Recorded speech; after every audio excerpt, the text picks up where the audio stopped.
There's just one state in the country that has fewer residents today than it did back in 1950. For the majority of the past 70-plus years, West Virginia has seen more people leave than move in, and that includes 59,000 residents between the years of 2010 and 2020. According to the U.S. Census Bureau, the population of the Mountain State has fallen more than 11% since 1950 and by 4% just since 2000. State legislators are now considering a proposal to get those former West Virginians to come back home, offering $25,000 in tax credits. And that's a lot of money. Joining me now is a West Virginia State Senator, Ryan Weld. Good morning, sir, and thank you for joining us. Good morning. Thank you for having me. $25,000 in tax credits. That sounds like a lot of money. So how did you settle on that amount?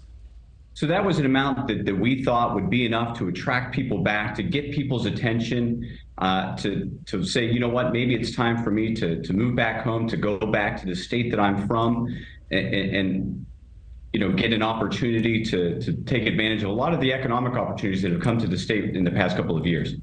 Well, and I was reading up on it. It sounds like these are folks that lived in West Virginia for at least 10 years or were born there and then moved out of West Virginia for at least 10 consecutive years. And you're trying to get those folks back. Why do you think they left, and why do you think this is the thing that will bring them back?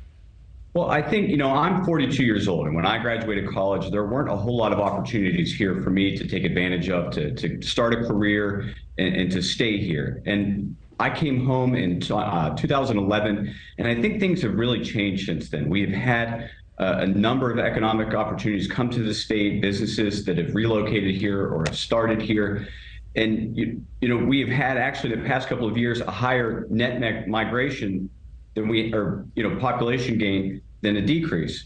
For the past 2 years, more people have moved into the state of West Virginia than who have moved out. And I think that's kind of reflective of the changes that we've had the past couple of years and the things that we've been able to accomplish. And let me ask you this, though. You've got people that didn't leave. You know, you said you left and you came back and you're dedicated to it, but there are lifelong residents. Are they getting anything here, or is it just that you're trying to attract the new folks, or the new old folks, as it were? So this is an incentive to bring people back to the state of West Virginia, people who lived here for 10 years or longer, people who were born here and moved away for a period of 10 years or longer. And so this is an program to try to bring people back to the state of West Virginia, bring back the people who I graduated high school with, who many of my colleagues graduated high school with, that had to leave to find a new opportunity. So this is all about attracting people back to the state of West Virginia, and again, to take advantage of the opportunities that we've had economically in the past couple of years. Well, Senator, I understand that, but why not reward the folks that are loyal, that never left?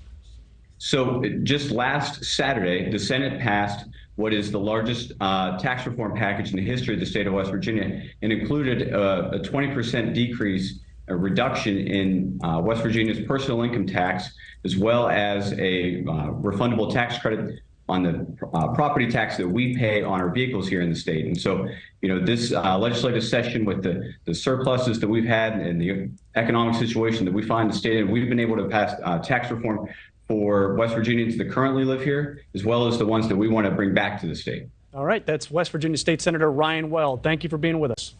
Thank you for watching. Go to newsnationnow.com to find NewsNation on your television provider. And don't forget to click the red subscribe button below to get more of NewsNation's fact-driven, unbiased coverage.